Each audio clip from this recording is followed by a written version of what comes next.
Ассаламағалейкум, құрметті көрермендер. Біздің бүгінгі әңгімелесетін тақырыбымыз Ботай мәдениеті жайлы болмақ. Ботай мәдениеті біздің ата-бабамыздың мұрасы. Біздің осы дәуірімізге дейінгі 4000 жылдықта, яғни осыдан 6000 жыл бұрын болған. Түсінікті болу үшін салыстырмалы түрде ежелгі Египеттегі белгілі Хеопс, Хефрена пирамидалары салынбай тұрып, соның алдындағы 2000 жыл бұрын пайда болған мәдениет. Әлем тарихындағы қалыптасып қалған дәстүрлі көзқарастардың бәрін осы Ботай мәдениеті жоққа шығарады.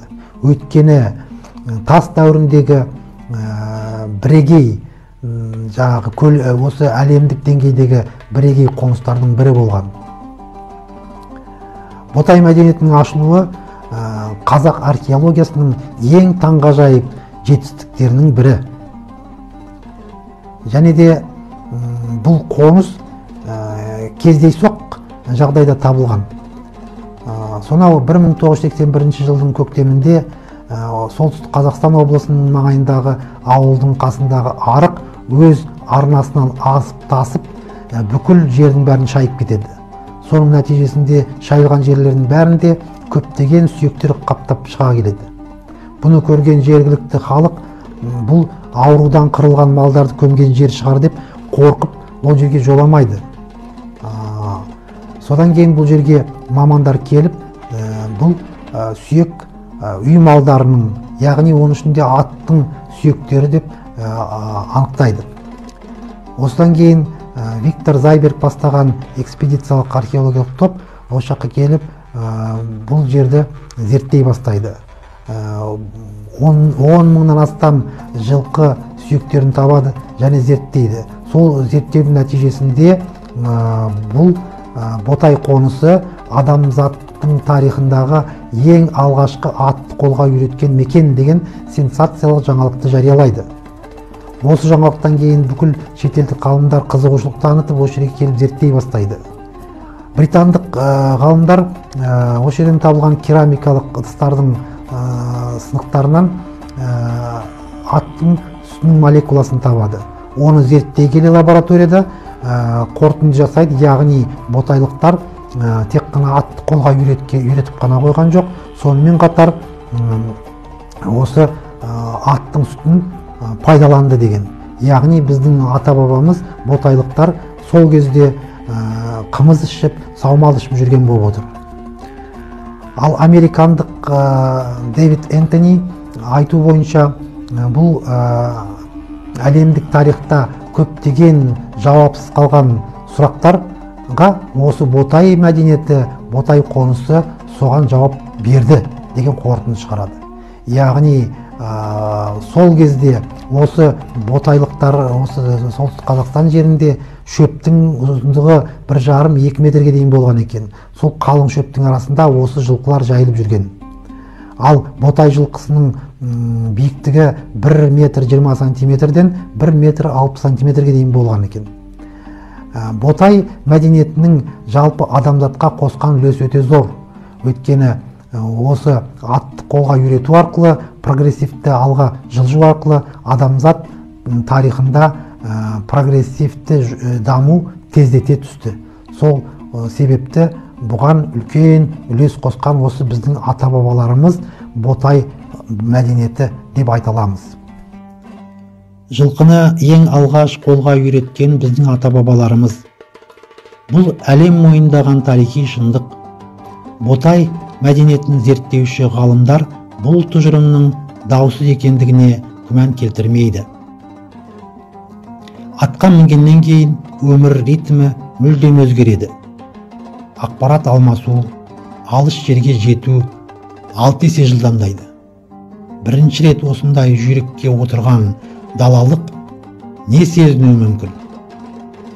Әрине, ол өзін ұшып бара жатқандай сезінеді. Адамға қанат бітіп, ат бойынан тараған қуатқа ие болады. Ат үстіне шыққан адам бөтен жұртқа кентавр болып көрінді. Көшпенділер аттың арқасында пассионар ұлтқа айналды. Себебі оларға аттың энергиясы берілді. ат мінезді болды. Ежелгі Ботай қонысынан табылған ат қоралардың орны түрлі ат әбзелдері, жылқыларды қолға үйреткеннің дәлелі.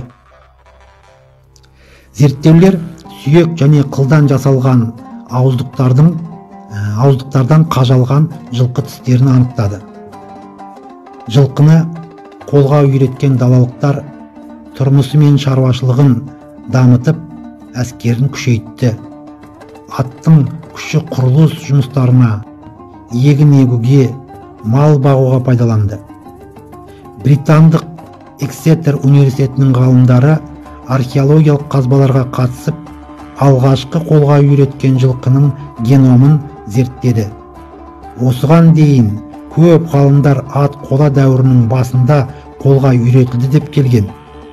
Ал Ботайдағы зерттеулер жылқы қазақ жерінде осыдан 6000 жыл бұрын қолға үйретілді деген нақты анықтама берді. Ботай қонысынан шыққан құмыралардың қабырғаларынан ат сүтінің молекуласы табылды. Яғни сол замандары біздің ата-бабаларымыз қымыз ішкен болып жүр. Ал атты сауып сүтін ішу үшін оны әбден қолға үйрету керек болған. Яғни бұл атты қолға үйреткен тағы бір дәлелі. Десе де Ботай қонысын тек жылқыны қолға үйретумен ғана байланыстырсақ болмайды. Ботайлықтар архитектураның жаңа үлгісін өмірге әкелді. Күмбез пішіндес үйлердің әуелгі авторлары болып табылады. Ботайлықтар тіреуіші жоқ дөңгелек үйді қалай тұрғызды? Ботай жұрты себет, яғни корзина тоқудың үлгісін алды. Себетті тоқып, оның сыртын балшықпен сылап шыққанда ол ыдысқа айналды. Ыдысты төңкергенде қазіргі киіз үйдің кішкентай үлгісі шықты. Ботайлықтардың үйін шарбақсыз киіз үй деуге болады. Керегелері бар, бірақ уықтары жоқ. Мұндай үйдің төменгі бөлігі жертөле ретінде соғылды. Себебі біздің далада қыс дауылды, боранды, биік үйлерді құлатып кететін. Ал дөңгелек пошымды жартылай жертөле ретінде соғылған үйлер дауылға шыдамды болатын. Осы үйлердің ортасында алғашқы тандырдың үлгісі орнатылған. Сол арқылы ас дайындап, үйдің ішін жылытатын болған. Ал малға жайлы шөгін суы мол жерлерге шыққанда жаңа үлгідегі үй керек болды. Осы кезде жиналмалы малға тиеп алуға ыңғайлы жеңіл ағаштан жасалған киіз үйдің алғашқы үлгісі пайда болды. Атты қолға үйреткеннен кейін оны мінуге ыңғайлы болу үшін қажетті жабдықтар жасала бастады. Ботайдан еңбек құралдарының түр-түрлері табылды. Сүйектен қайрап өткірлеп жасалған орақ, ара, ине, тіпті ерекше ойымен өңделген сүйектер де кездеседі. Тастан түрлі құралдар жасалды. Яғни Ботай мәдениеті адамзаттың мүлдем жаңа даму деңгейіне, жаңа жолына алып шықты деп қорытындыласақ болады.